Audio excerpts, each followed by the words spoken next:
আমি যখন ক্লাস 11-12 পড়তাম তখন আমার ভীষণ অ্যাডমিনিস্ট্রেটিভ সার্ভিসে বসার ইচ্ছা ছিল, সেটাই বলছিলাম। 12 পড়ার সময় আইএস পরীক্ষার প্রস্তুতি নিয়েছিলেন, কিন্তু আইএস পরীক্ষার জন্য প্রয়োজনীয় প্রস্তুতি কোথা থেকে নেবেন, প্রয়োজনীয় প্রশিক্ষণ থেকে বইপত্র পাওয়ার সমস্যার জন্য স্বপ্ন পূরণ হয়নি তার। শেষে জয়েন্ট এন্ট্রান্স দিয়ে চিকিৎসক হন তিনি। পরবর্তীতে রাজনীতির সঙ্গে যুক্ত হয়ে পড়েন। বর্তমানে বারাসাতের সংসদ কাকলি ঘোষ দস্তিদার। তার সেই অধরা স্বপ্ন যাতে এ রাজ্যের নতুন প্রজন্মের ছেলেমেয়েরা ছুঁতে পারেন, তার জন্য নিজের সংসদ তহবিলে 1.5 কোটি টাকা অনুদান দিয়ে গড়ে তুলেছেন আইপিএস, আইএস সহ ডব্লিউবিসিএস প্রশিক্ষণ ইনস্টিটিউট। বৃহস্পতিবার মধ্যমগ্রামে 27 নম্বর ওয়ার্ডে নবনির্মিত এই প্রশিক্ষণ কেন্দ্রের আনুষ্ঠানিক সূচনা করেন বারাসাতের সংসদ কাকলি ঘোষ দস্তিদার। 11-12 পড়তাম তখন আমার ভীষণ অ্যাডমিনিস্ট্রেটিভ সার্ভিসে বসার ইচ্ছা ছিল, সেটাই বলছিলাম যে তখন কিন্তু এরকম কোনো মাননীয় মুখ্যমন্ত্রী মমতা বন্দ্যোপাধ্যায় যেরকম ইনস্টিটিউট বানিয়েছেন থেকে আমাদের ছোটবেলায় সেরকম কিছু ছিল না। কোথায় বই পাওয়া যাবে, কোথায় শিক্ষক পাওয়া যাবে, গৃহশিক্ষক, কেননা অনেক সাবজেক্টে পরীক্ষা দিতে হয়, অনেক রকম ট্রেনিং হয়, সেসব কিছুই ছিল না তখন, যার জন্য ওইটা কথাটা বলা।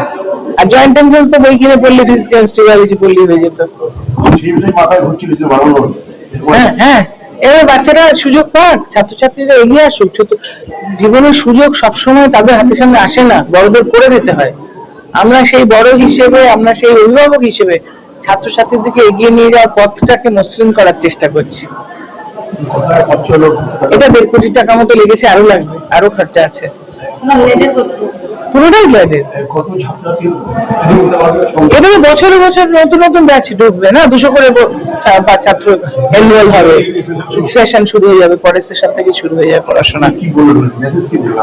বলবো মন দিয়ে ভালো করে পড়াশোনা করে মাননীয় মুখ্যমন্ত্রীর পাশে দাঁড়িয়ে ছাত্রছাত্রীকে এগিয়ে নিয়ে যাওয়ার চেষ্টা করছে পশ্চিমবাংলাকে। এখানে অন্য কিছু না, লেখাপড়া করে সিদ্ধা সোজা করে নিজের পায়ে দাঁড়িয়ে সমাজ সেবা করে নিজেরা বড় হোক। এদিনের অনুষ্ঠানে হাজির ছিলেন রাজ্যের প্রাক্তন ডিজি সুরজিৎ কর পুরকায়স্থ, বারাসাতের অতিরিক্ত জেলা শাসক, ট্রেজারি ডিসিপি বিধাননগর ঐশ্বর্য সাগর, রাজ্যের খাদ্যমন্ত্রী রথীন ঘোষ সহ অন্যান্যরা। মধ্যমগ্রাম পুরসভার 27 নম্বর ওয়ার্ডের ব্যানার্জিপাড়া এলাকায় 6 কাঠা জমি দিয়েছে পুরসভা।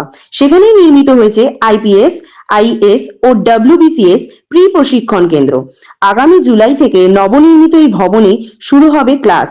বিনা খরচে ইচ্ছুক ছাত্রছাত্রীরা এখানে ক্লাস করার সুযোগ পাবেন। বিধাননগরের Satyendranath Tagore civil service study সেন্টারের ফ্যাকাল্টি স্টাফ মধ্যমগ্রামের এই প্রশিক্ষণ কেন্দ্রে পড়ুয়াদের প্রশিক্ষণ দেবেন।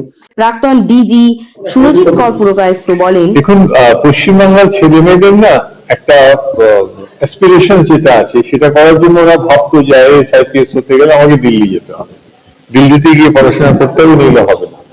সেই ধারণাটা পুরো মানে পাল্টে যাওয়ার জন্য এই পুরো ব্যবস্থাটা।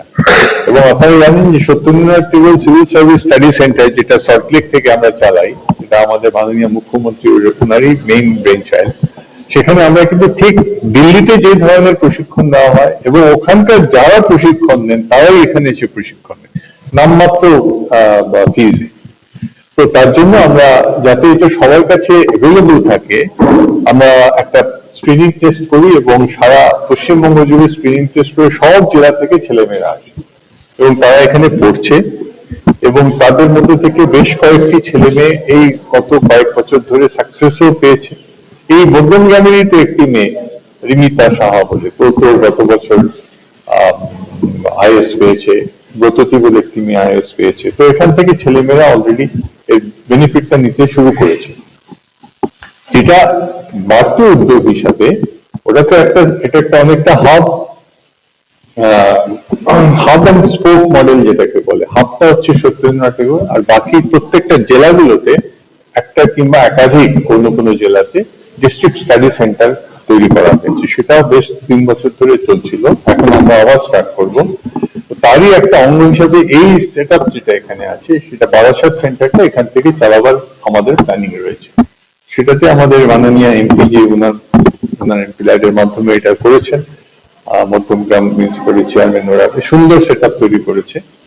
আমি চাইবো যে এখানকার ছেলেমেয়েরা যারা আছে তারা এই সুযোগটা নিক। এখানে অনেক ভালো ভালো ছেলেমেয়েরা আছে, তাদের মেধা আছে, কিন্তু যারা জানে না যে কিভাবে প্রিপেয়ার করতে হয়। তো এই যে প্রিপারেশনের যে পদ্ধতি, কিভাবে যাবে, কোন রাস্তা গেলে টার্গেটটা অ্যাচিভ করতে পারবে, সেটা একটা অথেন্টিক জায়গা হচ্ছে এই সত্যেন্দ্রনাথ ঠাকুর সিভিল সার্ভিস স্টাডি সেন্টার এবং এই যে ডিস্ট্রিক্ট সেন্টারগুলো। তো এই সুযোগটা আমরা নিয়ে কেটে আমরা চাই।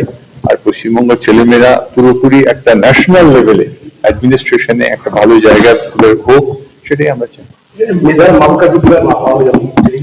দেখুন, এই পরীক্ষাটা যারা বসতে চায় তাদের একটা নিজস্ব সেলফ অ্যাসেসমেন্ট লাগে। মানে এখানে যে বেসিক রিকোয়ারমেন্ট গুলো হচ্ছে, তার he or she has to be above average, কিন্তু এই নয় যে তাকে জিনিয়াস হতে হবে।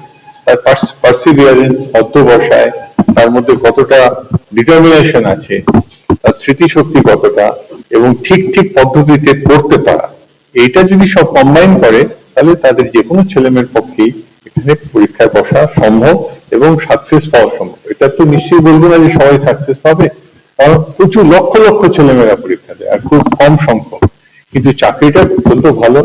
আমাদের ভারতবর্ষের সরকারি চাকরির মধ্যে সবচেয়ে বেশি প্রিমিয়াম সার্ভিস, এটা যার জন্য নিশ্চয়ই আছে, একটা কম্পিটিশন আছে, কিন্তু এই কম্পিটিশনে পার্ট নিলে তবেই তো সাকসেস হবে। তো আমরা চাই পশ্চিমবঙ্গ থেকে বেশি পরিমাণে ছেলেমেয়েরা এতে পার্ট নিক এবং সাকসেস।